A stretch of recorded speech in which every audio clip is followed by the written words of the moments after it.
That's right. Reality check, you know what I mean? Street lights, eh? Dookie. Scorpion. Yeah. To quote the late Zig Ziglar, you build people and they in turn build businesses. Today, our guest on the Executive Lounge is a man who's dedicated the best part of more than 20 years to build some of the best managers in sales in this country and beyond. We'll be learning about the sales profession. We'll be learning also about how businesses grow, the bottom line, and more importantly, how they evolve over time. The sales revolution, the evolution of social media and technology, and what that holds for businesses here in Ghana. So welcome once again to the Executive Lounge. And today I have with me the founder of the Professional Sales Academy and the MD of Salesmark Services, Mr. Mawuli Occloo. Welcome to the Executive Lounge. Thank you for having me. Why sales? Why did you choose to do sales? Why did I choose to do sales? Because there's a saying that without sales, nobody works. So that drove and nothing happens if nobody sells. Interesting.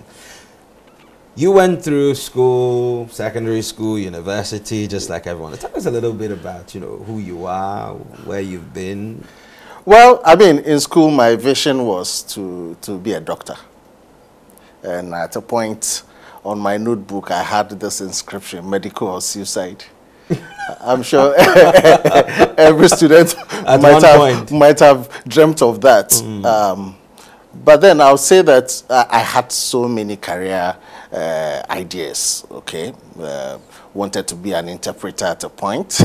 Wanted to be a graphic designer at a point. Yes, those were the main things that that stuck out. But then when I got to the sixth form, I read art, geography, and French.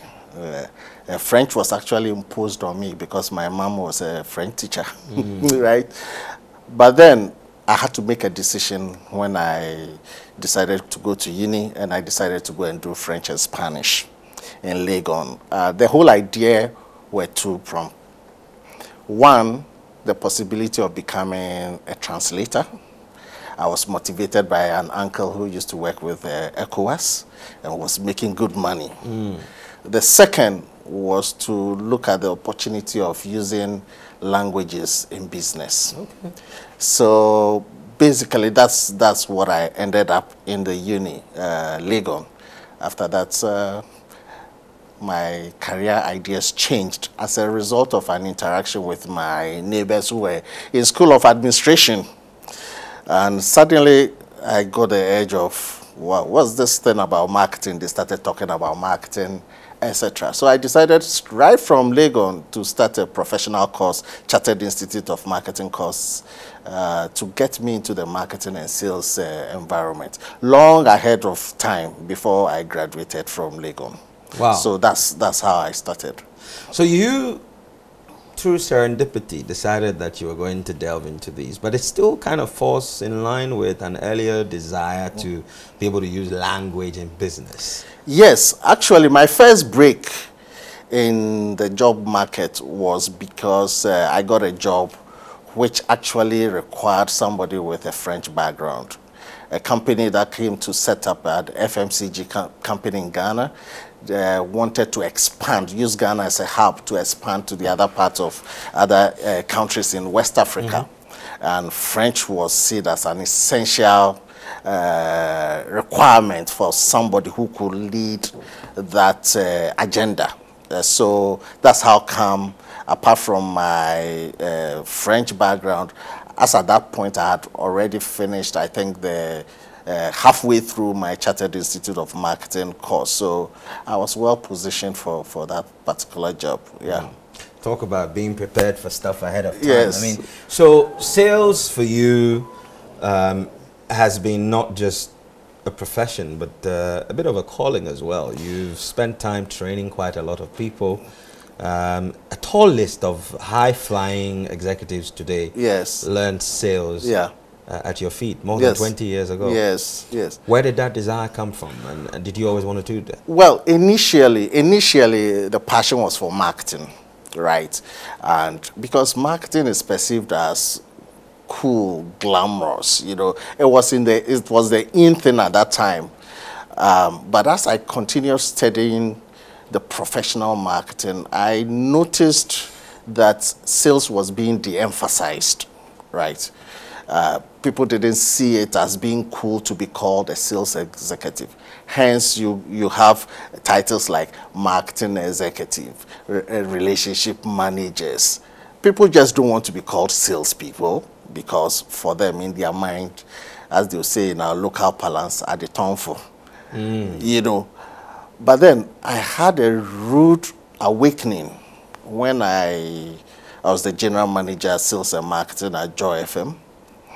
That very often, many advertisers came to the station seeing advertising as a magic wand. And I would usually engage them and ask, specifically, what are your objectives for advertising? And they'll tell you, I want to sell.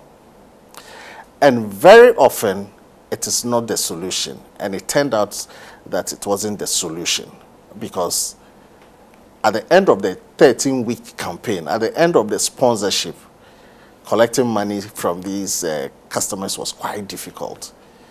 Why? They didn't sell, right?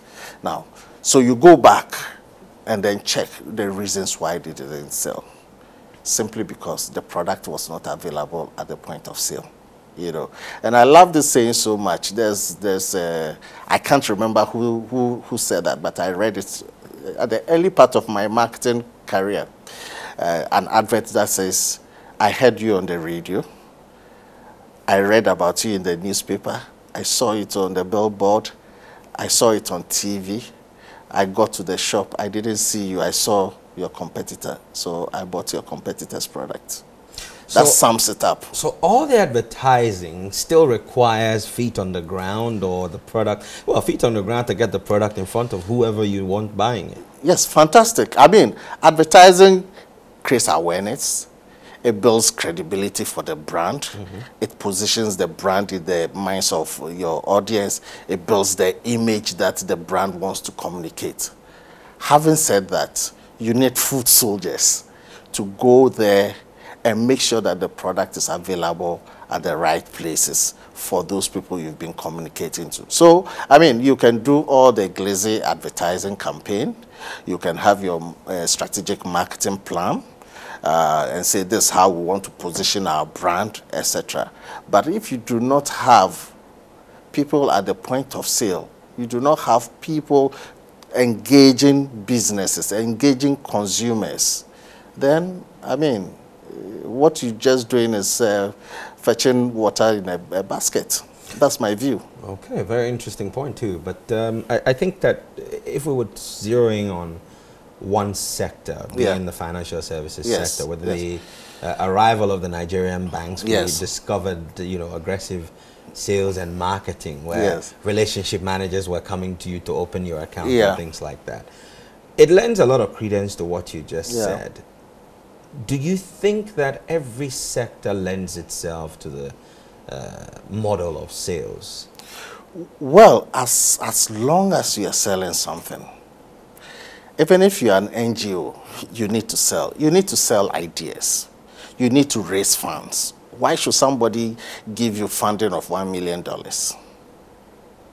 You need somebody to engage them, communicate with them, and sell the benefits of giving you $1 million for your projects. Interesting. Right? Business to business. You need to engage people in other businesses, right? You need to sell. Okay? Governments even need to sell their ideas.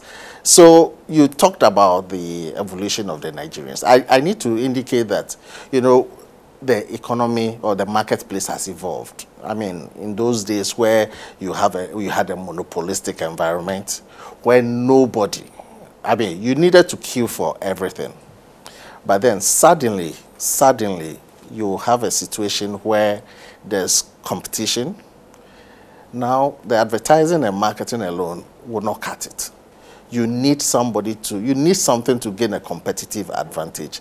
And most especially in a commoditized market, you need professional salespeople to create the differentiation and communicate your brand values at the point where money changes hand. Sales sometimes comes across as a very difficult job because you're about to talk someone into writing you a check. Yes. How does what makes a professional salesperson? What makes a professional salesperson? First of all, to answer that question, we need to have a professional mindset. And there's a saying that the difference, somebody asked the question, what's the difference between a doctor, a lawyer, and a salesperson? Can you give me the answer? Well, the salesperson, I think they're all the same. They're all selling something. Yeah.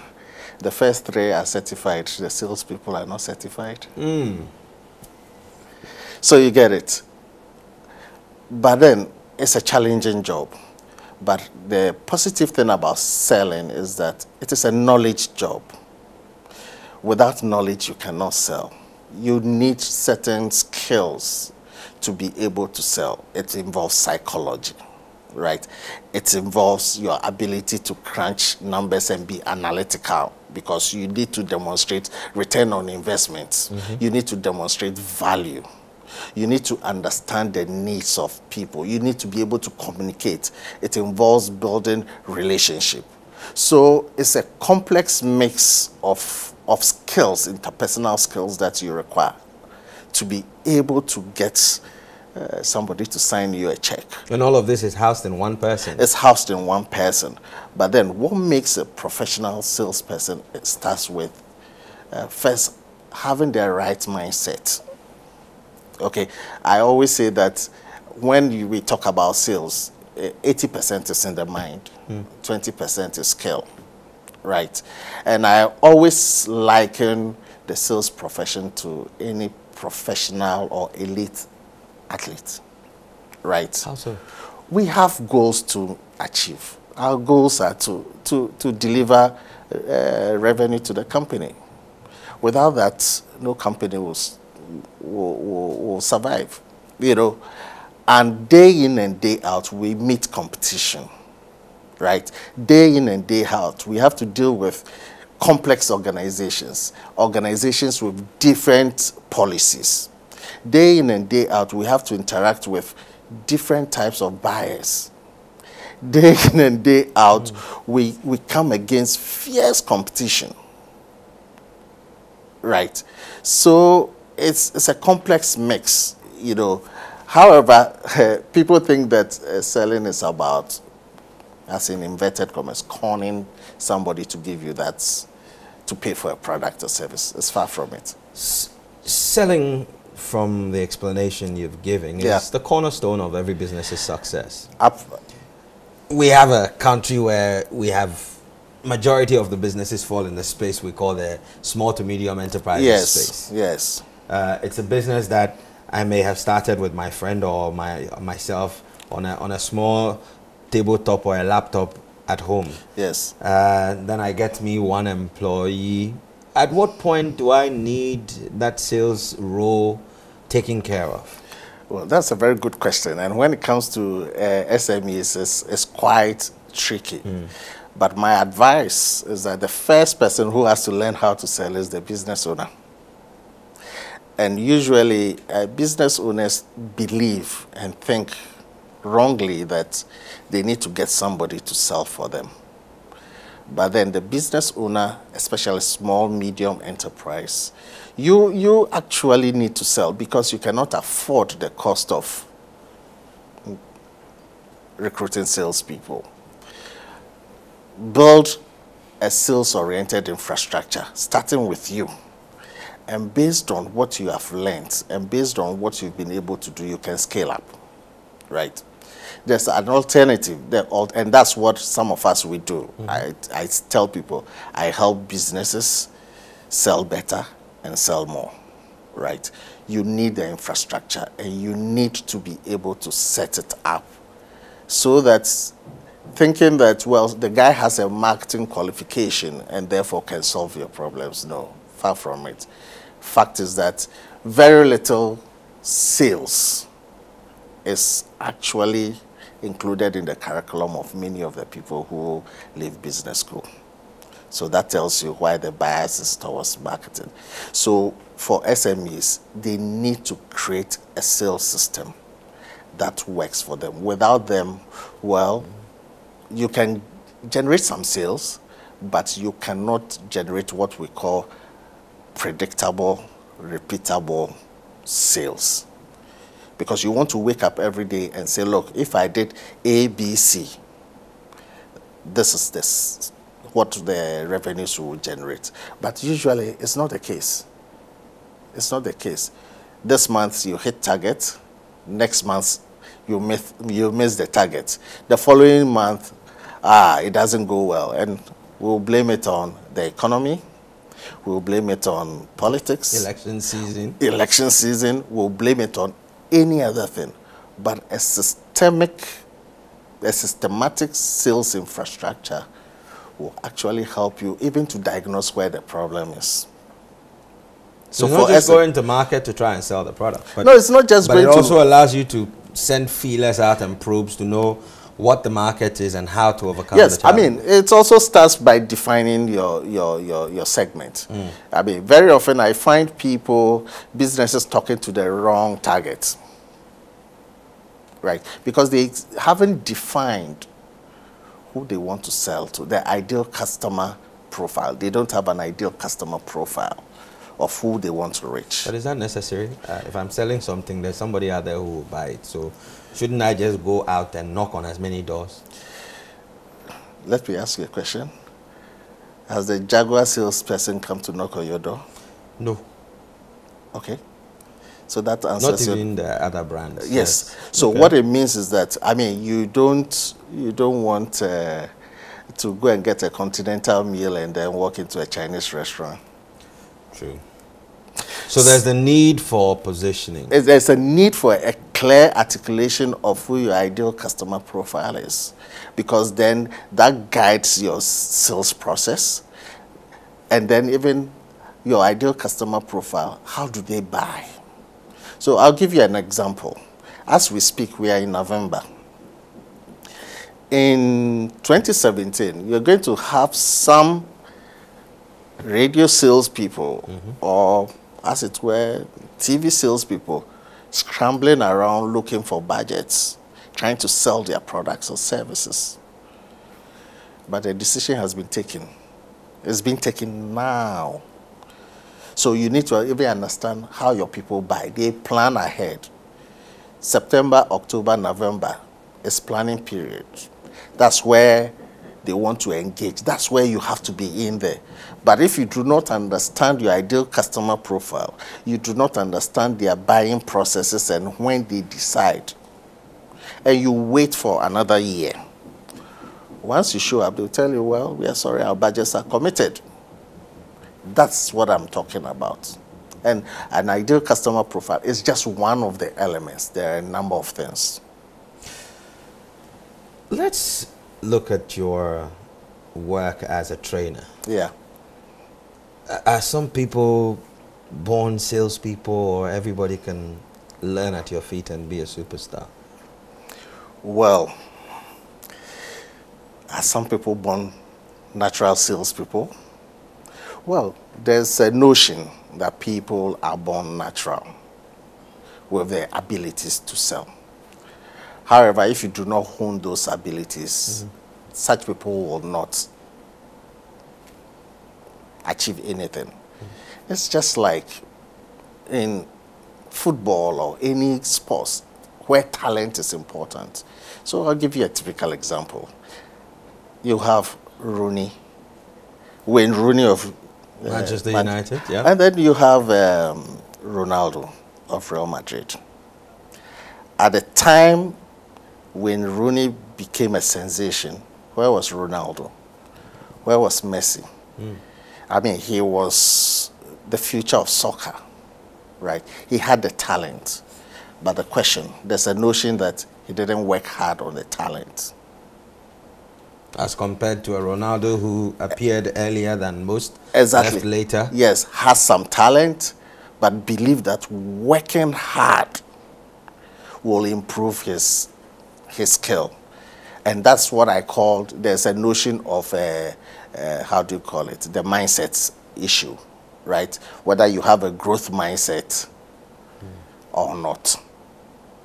That's very important. Yes, so you may have the talent to be a salesperson, natural talent, but if you do not hone it, if you do not train, right, you will not be successful. And there are those who do not have the talent naturally, but put their minds to it. And yes, believe you me, sales can be taught, because once it's a process, you can teach people through the sales. But if they have the talent and they have the mindset, it makes for even better outcomes. Better outcomes, yeah. Interesting. We talked a little about the small, medium-sized, enterprises. Yeah. And you said the best person to sell an SME's or a startup's business is the guy who started it. Yeah, you have or to. the woman Yes, who started it. you have to. So You have to, because you carry the vision. You carry the vision. But I mean, you cannot expect, because you see, in the first place, it's quite expensive to enroll quality salespeople. It doesn't come easy getting quality salespeople, right? So, for starters, you need to start yourself, right? As you've been able to get the system going, then you can bring in people. Or else, the alternative is to get an expert to set up the structures for you, and then start with one or two, and then evaluate over a period and replicate the successful things that happen. But usually there's this tendency, let's recruit 20 people, 30 people. Recruiting 30 people and managing 30 people is a nightmare if you do not have the system, if you do not have the capabilities, if you don't have the sales-oriented structures in place to track these people and to monitor them, to coach them, then you're going to have trouble. Okay. We're going to take a break now, Okay. but when we come back, we'll be answering the question, how do you ensure that the values the business possess Yes. intersect with the values of a salesperson? We'll be back.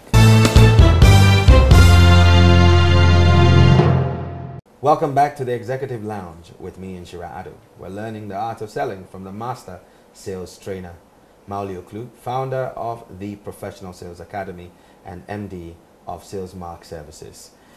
Before we went on the break, Yes. you talked about the things that one need to be able to have. Yeah. So the attitude and learning and understanding of the process Yes. to be successful. Yes. So how important is a company's vision in ensuring sales success if all the infrastructure and things are available? Well, one of the key areas I would say has got to do with values. You know, we are living in what we call the post-trust era, where people are suspicious of businesses, people are suspicious of banks after the 2008 economic meltdown. So trust is an issue. And of course, one of the areas where many businesses will have to align with their sales team has got to do with their values. How do you integrate the values of the business to your sales activities? I recall I was doing some work for a client, and one of their values was that everything they do is from the heart. From the heart. And this is in a financial services business, notorious for having salespeople who are not straightforward. Okay. So the question was, how do you sell aligning with the values of selling from the heart? Or showing love to your customers. And there was one question I asked the salespeople, and it was a scenario. You've just been referred to somebody to buy the product, and the person tells you, look, I want to make sure my daughter, has some kind of investment before, in 5 years or 6 years, in order to go to the uni. This is the customer has disclosed how much they are prepared to invest, etc., etc. And you need, as a salesperson, you need that one extra deal to meet your target. However, you notice that from the best advice you could give that person, the investment proposal would not benefit that person. What decision would you take? But I have a target to meet. Exactly, that was the answer. That was the answer. Right? And that is shocking but not surprising. The question is, in 5 years' time, in 6 years' time, would you have delivered value to the customer? That's one question. Obviously, you wouldn't have. So you'd have literally ripped the customer off. On the other hand, would your boss be happy to say, well, you did a great job by turning down this opportunity because you are not delivering value? Very often, there's a disconnect between the values and what actually happens on the ground. Overwhelmingly, the salespeople said, well, I'll take the deal. I'll take the deal and walk. It could be that, well, they will not be rewarded for staying true to the values. And you cannot blame them. If they showed evidence that, yes, it would have been bad advice to do that. Okay, so values are important, and that's where a lot of sales organizations get it wrong. Many a times when I work with clients, one of the areas I look at is what are your values?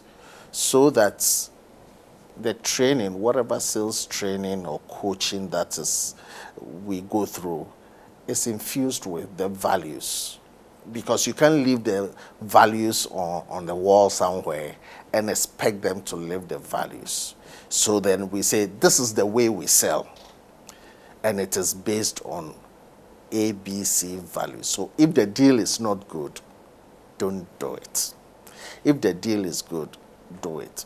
Or you can you redirect the person to somewhere else to do the deal? These are questions that we have to ask.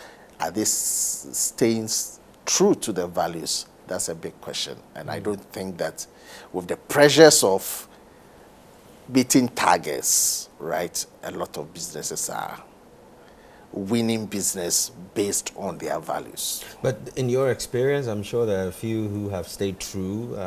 What are the outcomes? Where did they? Well, personally, I can't say from others. I mean, in that session I told you about, talking to those sales people, it was overwhelming that they weren't going to stay true to that value. But from a personal point of view, my experience, there were times I haven't sold to prospects because there was not a fit. There were times I have redirected prospects to somebody else because it's not a fit. Because I tell them, I won't give you value. Okay, yes, there are times you lose business, but what you gain is trust. Because then for the next opportunity, if it's value, then the person knows that this is really value that you are delivering to them. So it's left to many people. But I will recommend that, yes, ultimately, selling based on your values and being true to prospects and customers is the best thing that can help you build long-term, mutually beneficial relationships with with them, and then by so doing, guaranteeing that revenue is increased for your business. Wonderful. Well, what does Mawuli Occloo do in his spare time when you're not crafting sales training manuals? And what do I do in my spare time? That's a very. I attempted playing golf, and I had the longest day on a golf course.